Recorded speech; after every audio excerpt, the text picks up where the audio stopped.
Commander Zix-9 stood on the observation deck of the massive galactic warship, Dominion's Pride, watching the blue marble of Earth rotate slowly beneath them.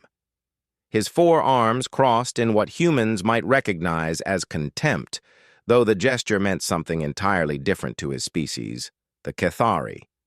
Around him, officers from a dozen different alien worlds chattered in their various languages, all united in their amusement at what they were about to witness.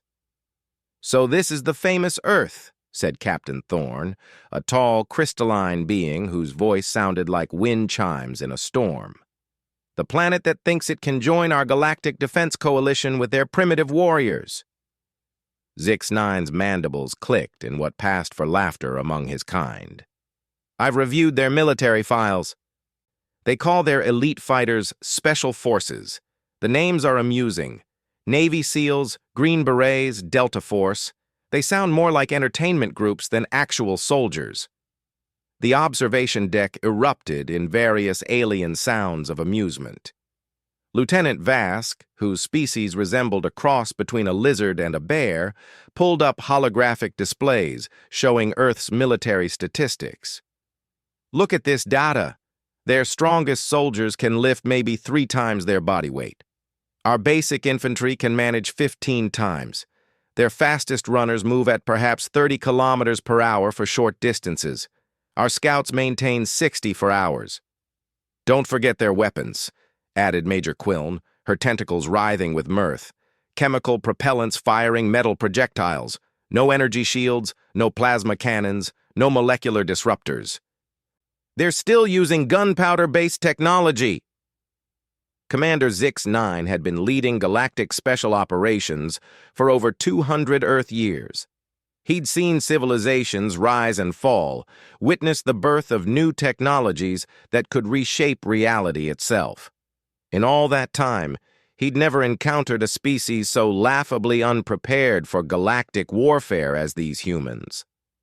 "The Coalition Council must be desperate to even consider their application," he mused, his secondary eyes focusing on the tactical readouts. "Their planet hasn't even achieved faster-than-light travel on their own. We had to give them the technology just so they could attend the preliminary meetings."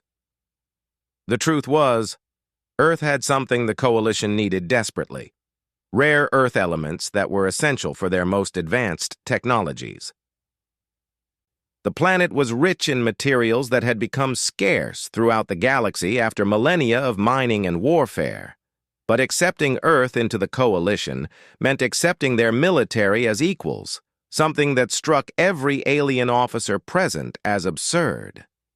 "Sir," interrupted Communications Officer Bleck, his insectoid features twitching with what might have been nervousness, "we're receiving a transmission from Earth's military command. They're requesting permission to send up their demonstration team for the evaluation trials." Zix-9's 4 eyes rolled in sequence. The Coalition had agreed to test Earth's military capabilities before granting them membership. It was supposed to be a formality, show the humans how outclassed they were, then offer them a minor support role in exchange for mining rights. "Very well. Tell them to send their best. We'll conduct the standard evaluation, combat scenarios, tactical assessments, and individual skill tests. Perhaps after they see what real galactic warriors can do, they'll accept their limitations gracefully." What Zix-9 didn't know was that down on Earth, a very different conversation was taking place. In a secure facility buried beneath the Pentagon, Admiral Sarah Chen was briefing a small group of the most elite soldiers humanity had ever produced. The room was sparse, containing only a metal table, chairs, and a large screen displaying technical specifications of alien technology. "Gentlemen," she began, looking at the 6 men seated before her, "what I'm about to tell you doesn't officially exist. 3 days ago, we made contact with a galactic civilization. They call themselves the Coalition, and they've offered us membership." Master Chief Petty Officer Marcus Rodriguez, a Navy SEAL with 20 years of experience, remained perfectly still. His teammates, each representing different branches of special operations, showed similar discipline. They'd been told this briefing was classified beyond top secret, but none of them had expected this. The good news is they want our planet's resources. The bad news is they think we're primitives who couldn't fight our way out of a paper bag. Admiral Chen clicked a remote, showing images of various alien species. These are their elite soldiers. Faster, stronger, better equipped than anything we've ever faced. They're giving us a chance to prove ourselves, but frankly, they expect us to fail. Staff Sergeant Mike O'Connor, a Green Beret whose Irish accent became more pronounced when he was thinking, spoke up. "Ma'am, with respect, what exactly are we supposed to prove? If they're that much better than us, that's where it gets interesting, Sergeant." Admiral Chen's smile was cold. "Our scientists have been analyzing their technology, their tactics, everything we can gather from their transmissions. These aliens have been fighting the same way for thousands of years. They rely on superior technology and physical attributes. They've never faced an enemy that thinks like we do." Chief Rodriguez leaned forward. "You mean they've never fought humans?" "Exactly. They know nothing about human adaptability, creativity, or what we're capable of when our backs are against the wall. They've read our technical specifications, but they've never seen what a human soldier actually does in combat." The Admiral pulled up a new display showing the alien ship's layout. "They're expecting us to send conventional soldiers who will try to match them strength for strength, speed for speed. Instead, we're sending you 6 men who represent the very best of human special operations." Captain James Washington, a Delta Force operator whose calm demeanor masked a sharp tactical mind, studied the ship's specifications. "What are the rules of engagement, ma'am?" "Officially, it's a friendly evaluation. No lethal force, safety protocols in place." "But," Admiral Chen paused, looking each man in the eye, "they've made it clear that if we fail this test, Earth will be classified as a protectorate. We'll mine resources for them, and they'll protect us from galactic threats. Essentially, we become their colony." The room fell silent as the implications sank in. These 6 men weren't just representing their individual units, they were representing the entire human race. "There's something else," Admiral Chen continued. "Our intelligence suggests that several alien species in the coalition are less than enthusiastic about their membership. The coalition maintains order through superior firepower, but there are whispers of rebellion. If Earth proves itself capable, we might not be joining as junior partners." Sergeant First Class David Kim, a Army Ranger whose grandparents had fled North Korea, spoke quietly. "So if we win this evaluation, we're not just gaining membership, we're potentially changing the balance of power in their entire organization." "That's the assessment, yes. But first, you have to survive what they're planning to throw at you." Admiral Chen brought up technical readouts of alien weapons and armor. "They'll be using training versions of their equipment, but even those are lethal if you're not careful. They're physically superior in every measurable way." Chief Rodriguez had been silent for several minutes, studying the data. Finally, he looked up. "Ma'am, they've made a mistake." "How so?" "They think this is about strength and speed. They think it's about having better toys." His eyes held the cold confidence that had carried him through countless missions in the most dangerous places on Earth. "They don't understand that war isn't about who's stronger, it's about who's willing to do whatever it takes to win." The other operators nodded in agreement. Each had faced impossible odds before. Each had survived situations where better-equipped enemies had fallen because they understood something their opponents didn't. That the human spirit, properly trained and motivated, was the most dangerous weapon in any arsenal. Admiral Chen smiled grimly. "Gentlemen, in 72 hours you'll be transported to their ship for a week-long evaluation. They expect you to fail quickly and quietly. Instead, I want you to show them exactly what human special operations forces are capable of." As the briefing concluded and the operators began studying their mission parameters, none of them could have imagined just how dramatically they were about to change humanity's place in the galaxy. Back aboard the Dominion's Pride, Commander Zix-9 was putting the finishing touches on the evaluation scenarios. He'd designed them to be challenging, but not impossible, just difficult enough to clearly demonstrate human limitations. "The first test will be a basic combat scenario," he explained to his staff. 6 humans against 6 of our standard infantry. We'll use training weapons, of course, but the humans will quickly learn the difference between their primitive tactics and real galactic warfare. Captain Thorne's crystalline form shimmered with anticipation. "How long do you estimate before they surrender?" "Optimistically, 10 minutes. More likely, they'll be eliminated within 5. Zix-9's confidence was absolute. "After that, we'll proceed to individual skill assessments, tactical planning exercises, and equipment familiarization. The entire evaluation should be concluded within 3 days. What he didn't mention was the betting pool that had started among the crew. Most bets were on whether the humans would last longer than their previous record holders, a species of amphibious warriors who had managed to survive 8 minutes before requesting medical attention. As the alien warship prepared for humanity's arrival, neither side fully understood what was about to unfold. The aliens saw this as a formality, a necessary step before relegating humanity to a subservient role. The humans saw it as the fight for their species' freedom. Both sides were about to learn that in warfare, assumptions could be deadlier than any weapon. The stage was set for a confrontation that would reshape the galaxy's understanding of what it meant to be a warrior. And at the center of it all were 6 human operators who carried with them not just the hopes of their planet, but the legacy of every human who had ever faced impossible odds and refused to surrender. The evaluation was about to begin. The transport shuttle docked with the Dominion's Pride exactly 72 hours after the briefing. Chief Rodriguez was first through the airlock, followed by his 5 teammates. The artificial gravity felt slightly different from Earth's, lighter, making each step feel like they were bouncing slightly. The corridors were enormous, clearly designed for species much larger than humans. Commander Zix-9 was waiting for them, flanked by what appeared to be an honor guard of various alien soldiers. Rodriguez noticed immediately that each alien was armed.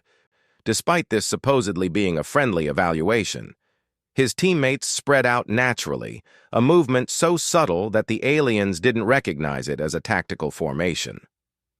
"Welcome aboard the Dominion's Pride," Zix-9 announced, his translator device rendering his clicking speech into English. "I am Commander Zix-9, and I will be overseeing your evaluation.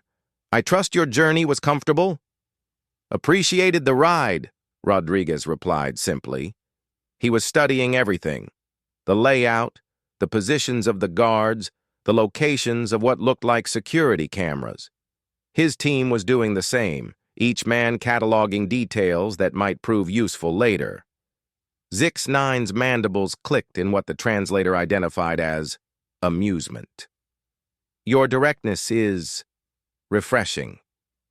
Most new species are more intimidated when they first see our ship." "Nice ship," Staff Sergeant O'Connor said with his characteristic Irish deadpan. "Big." The alien commander missed the subtle mockery entirely. "Indeed. This vessel houses over 50,000 crew members and carries enough firepower to sterilize a small moon. But come, let me show you to your quarters. Tomorrow, we begin the evaluation." As they walked through the corridors, the human operators attracted stares from alien crew members. Whispered conversations followed them, though the translation devices couldn't quite capture the meaning. Rodriguez caught fragments, something about small, weak, and what sounded like laughter. Their quarters were luxurious by human standards, but clearly designed as temporary accommodations. Each room had monitoring equipment that the aliens hadn't bothered to hide. Sergeant First Class Kim, whose electronics expertise was legendary even among Rangers, made mental notes about the technology while appearing to examine the room's amenities. That evening, the 6 operators gathered in Rodriguez's room. Without speaking, Kim produced a small device from his gear, an experimental piece of technology that their scientists had developed specifically for this mission. It created a localized interference field that would mask their conversation from alien monitoring. "Thoughts?" Rodriguez asked quietly. Captain Washington spoke first. "They're overconfident. Badly overconfident. The guards weren't even paying attention when we came aboard.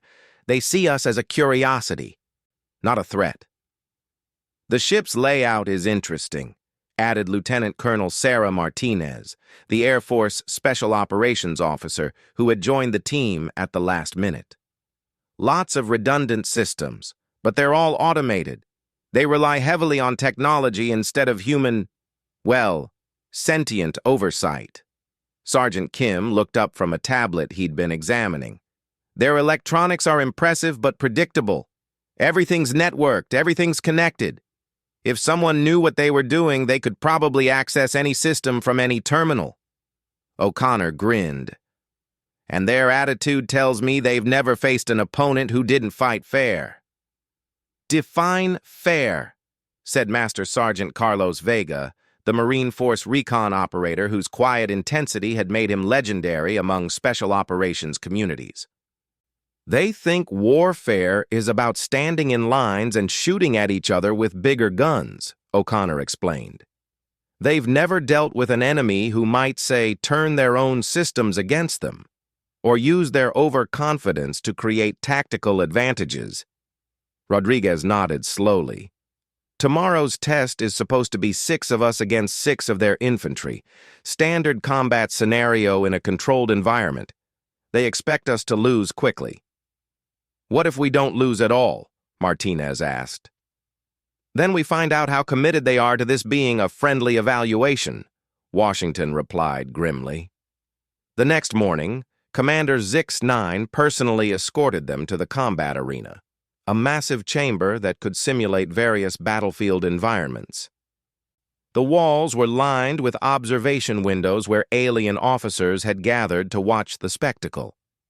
Rodriguez estimated at least 200 spectators, all clearly expecting to see humans humiliated. "The scenario is simple," Zix-9 explained as they entered the arena. "Urban combat environment. Your team will start here, at the designated insertion point. The opposing team will control the objective at the far end of the arena. Your goal is to reach and secure that objective. Their goal is to prevent you from doing so." The arena transformed around them, creating a realistic city environment complete with buildings, vehicles, and debris. It was impressive technology, but Rodriguez noticed something the aliens had missed. The simulation was based on their understanding of urban warfare, which meant wide streets, clear sight lines, and obvious tactical positions. "Your opponents," Zix-9 continued, gesturing to 6 figures emerging from the opposite end of the arena. Each was over 7 feet tall, heavily armored, and carrying weapons that hummed with energy. "Standard coalition infantry, equipped with training-grade plasma weapons and kinetic shields. The weapons are set to deliver stunning rather than lethal force, but I assure you, being hit will be quite unpleasant." The alien soldiers moved with mechanical precision to their positions. They were clearly well-trained, disciplined, and confident.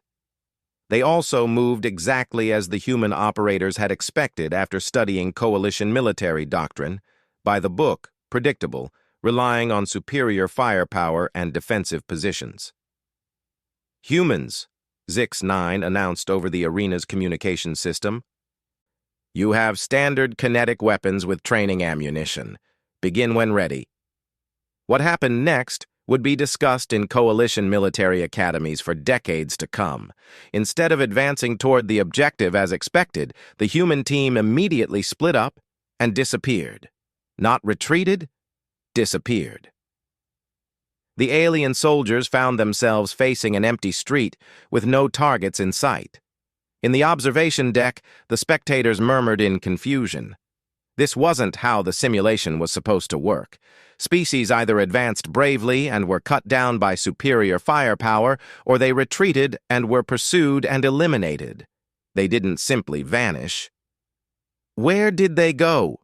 Captain Thorne asked, her crystalline form shimmering with agitation. Zix-9 was studying his tactical displays, which showed 6 human life signs scattered throughout the arena, but the soldiers themselves were nowhere to be seen. "They appear to be hiding." "Hiding?"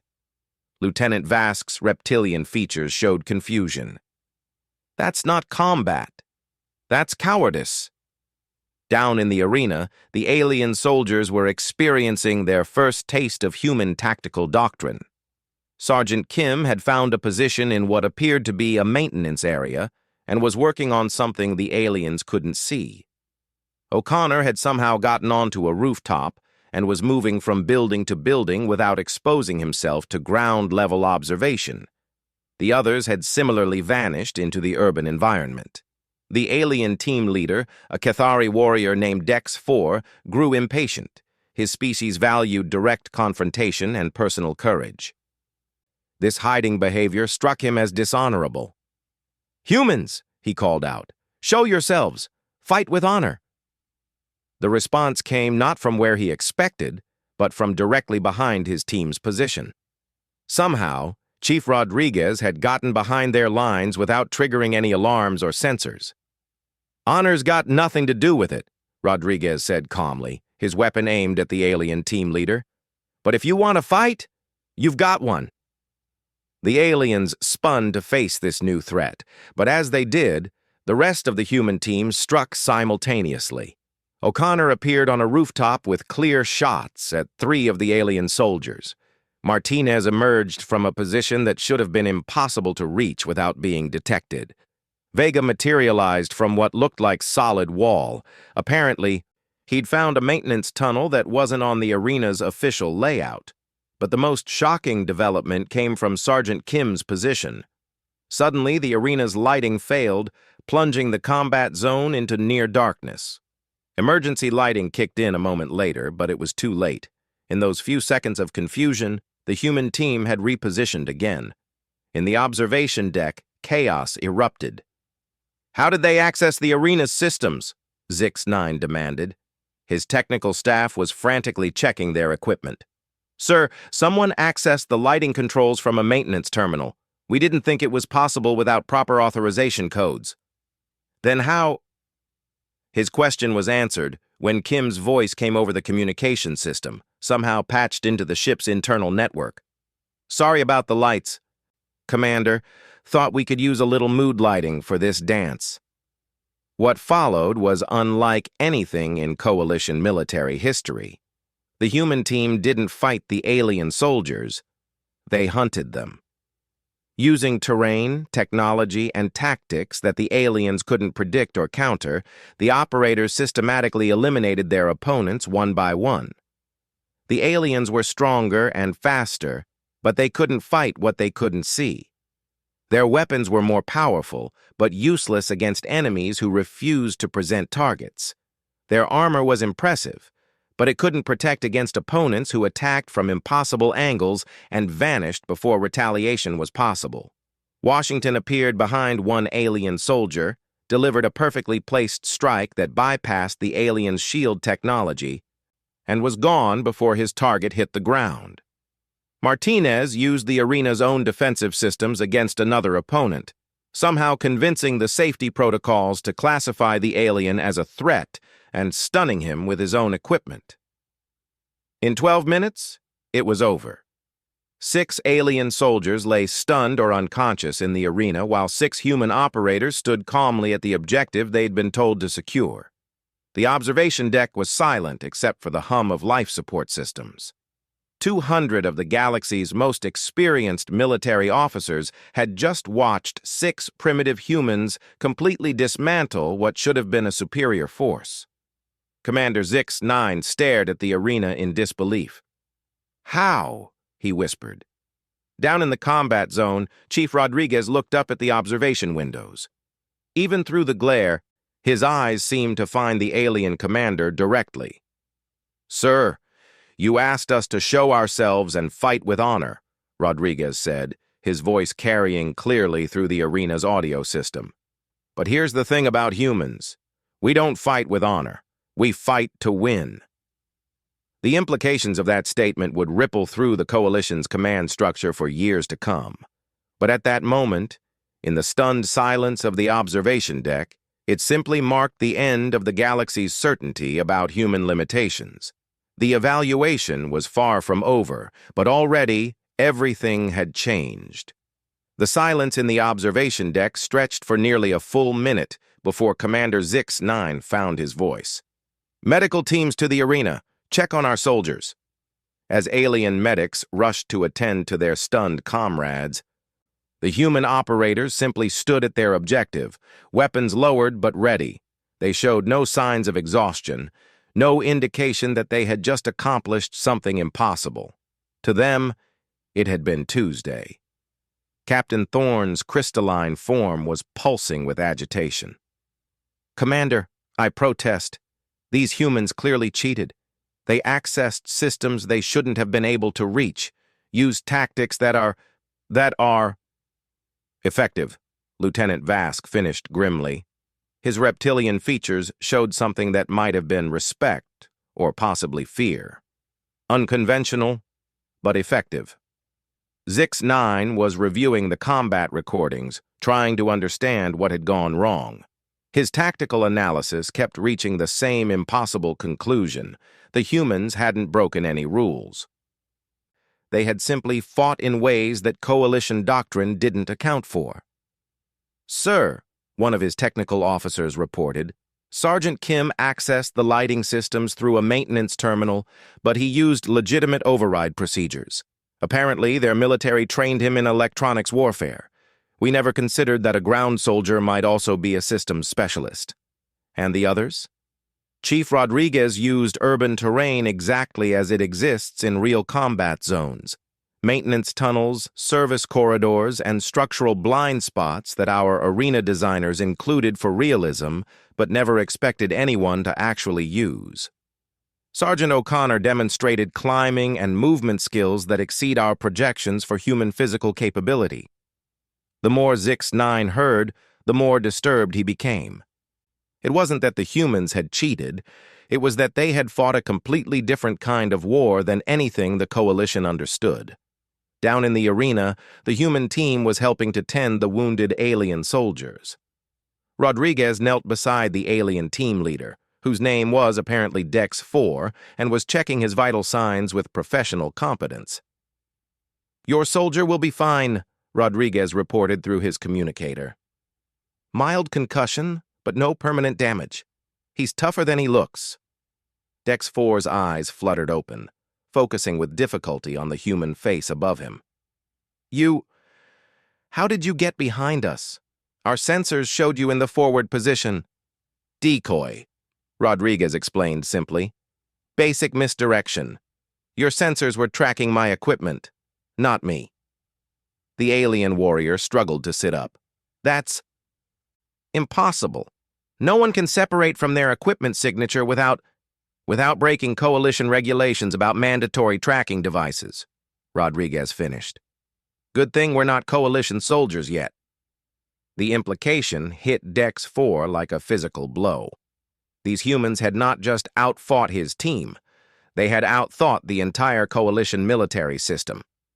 In the observation deck, an emergency meeting was taking place. Senior officers from multiple species were arguing in various languages while Zix-9 tried to maintain order.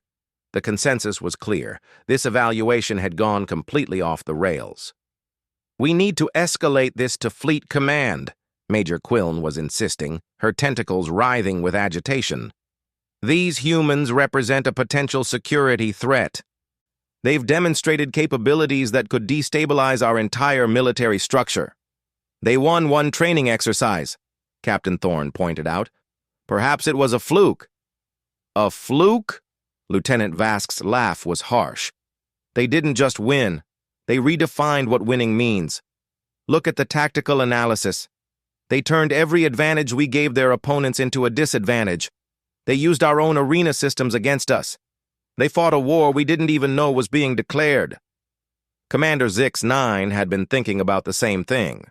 For 200 years, coalition military doctrine had been built on simple principles: superior technology, overwhelming firepower, and species-specific advantages. It had worked because every enemy they faced tried to match them, strength for strength. These humans had rejected that entire framework. They hadn't tried to be stronger or faster or better equipped. They had been something far more dangerous. They had been unpredictable. "What are the remaining evaluation protocols?" he asked his staff. "Individual skill assessments, tactical planning exercises, and equipment familiarization," came the response. "But sir, after this performance, I'm not sure the protocols are adequate." Zix-9 made a decision that would haunt him for the rest of his career. "We continue the evaluation, but we modify the parameters." "How so, sir?" "We stop treating this as a demonstration of human limitations. We start treating it as an assessment of human capabilities." The change in perspective was subtle but profound. Instead of testing whether humans could meet coalition standards, they would be testing what those standards meant when facing human opposition. The individual skill assessments took place over the next 2 days. Each human operator was tested in various disciplines: marksmanship, physical conditioning, tactical awareness, and problem-solving under pressure. The results were disturbing for entirely different reasons than anyone had expected. Sergeant Kim scored lower than average on pure marksmanship tests, but when given broken equipment and asked to make it functional, he exceeded every performance metric in coalition records. Master Sergeant Vega was only marginally faster than coalition average in straight-line running, but in an obstacle course designed to challenge non-human physiology, he moved like liquid flowing around barriers. Most unsettling was Staff Sergeant O'Connor's performance in the psychological evaluation. When presented with impossible tactical scenarios, he consistently found solutions that technically met the mission parameters while completely ignoring the intended lesson plan. "You're supposed to learn that some situations require acceptable losses," the evaluation officer, a species that resembled a giant praying mantis, explained after O'Connor had solved a no-win scenario for the 3rd time. "Respectfully, sir," O'Connor replied in his mild Irish accent, "the only acceptable loss is the other guy's." It was Captain Washington's tactical planning exercise that finally broke the evaluation committee's composure entirely. Presented with a scenario involving the defense of a coalition outpost against superior numbers, he submitted a plan that initially appeared completely inadequate. "Your defensive strategy would result in the loss of the outpost within hours," the tactical assessment computer reported. "Yes, sir," Washington agreed calmly. "Then why did you submit it?" "Because losing the outpost isn't the real problem. The real problem is the enemy fleet that's planning to use it as a staging area for their next offensive. My plan eliminates that fleet." The alien stared at him in confusion until he explained.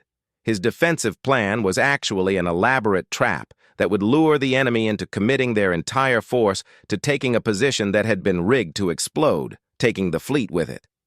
"You're willing to sacrifice an entire outpost and its garrison?" Major Quillen asked, horrified.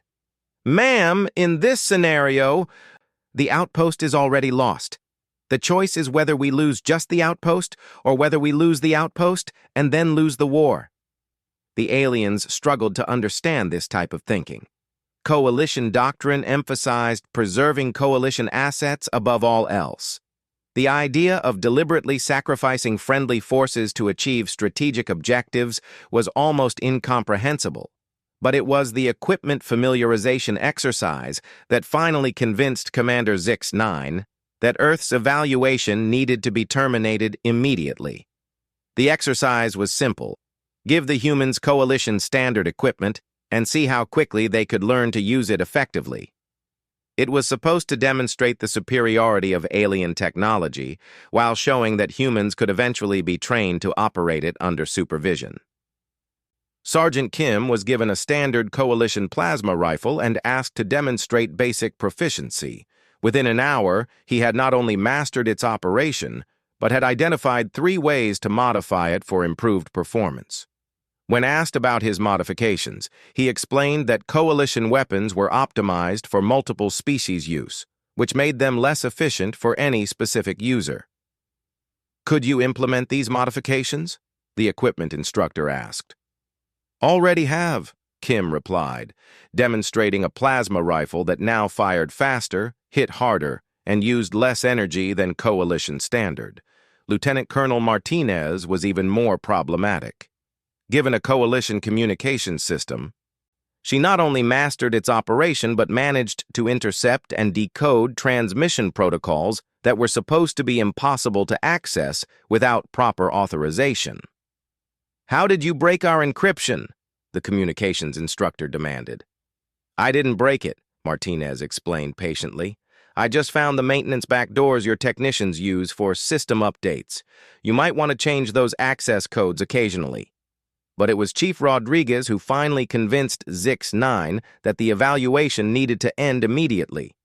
Asked to familiarize himself with Coalition command and control systems, Rodriguez spent 3 hours learning the interfaces. At the end of the session, the instructor asked him to demonstrate his understanding by running a simulated ship operation. Rodriguez successfully managed all ship systems for the duration of the simulation, but what alarmed Zix-9 was the post-exercise analysis, which showed that Rodriguez had identified security vulnerabilities in 17 different ship systems and had established unauthorized access protocols that would allow him to control critical functions from any terminal on the ship. He essentially gave himself command-level access to the entire vessel, the security chief reported privately. If he wanted to, he could probably take control of life support, navigation, weapons, everything. In 3 hours? Zix-9 couldn't believe it. "Sir, I don't think he was trying to hack our systems. I think he was just learning them. The unauthorized access was just a side effect of how thoroughly he understood what we showed him." That night, Zix-9 called an emergency conference with Fleet Command. The conversation was brief and decisive. "Terminate the evaluation immediately," Fleet Admiral Korth commanded. "Transport the humans back to Earth and classify the entire event." "Sir, what about Earth's Coalition application?"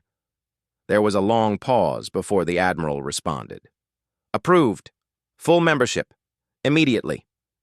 "Sir, Commander, in 3 days, 6 humans have demonstrated that they can outfight our soldiers, outthink our tacticians, and potentially compromise our most secure systems. What do you think would happen if we made them an enemy instead of an ally?" The question hung in the space between them, and Zix-9 realized that the evaluation had revealed something far more important than human limitations. It had revealed that humans didn't have the limitations everyone assumed they had.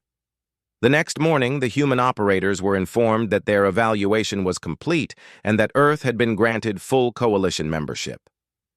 As their transport prepared for departure, Chief Rodriguez approached Commander Zix-9 for a private conversation. "Commander, I want to thank you for the evaluation. It was educational." Zix-9's mandibles clicked nervously. "For us as well, Chief Rodriguez, perhaps more than we anticipated." Rodriguez smiled, and for the first time the alien commander saw something in that expression that chilled him. It wasn't malice or threat, it was confidence. Absolute, unshakable confidence. "Commander, there's something you should know about humans," Rodriguez said quietly. "Everything you saw this week? This was us being friendly." As the human transport departed the Dominion's Pride, Commander Zix-9 stood in the observation deck watching Earth grow larger in the viewports. Around him, his staff was discussing the implications of human Coalition membership, but he wasn't listening. He was thinking about Chief Rodriguez's final words and wondering if the coalition had just gained the most valuable allies in galactic history, or if they had unknowingly invited predators into their midst. Either way, the galaxy would never be the same. Humanity had proven that strength wasn't just about physical power or advanced technology. Sometimes, the most dangerous weapon was a mind that refused to accept that anything was impossible. The galactic community was about to learn what humans had known for millennia, that the most dangerous wars weren't fought by the strongest soldiers, but by the smartest ones. And as it turned out, humanity had been preparing for this war their entire history, one impossible victory at a time.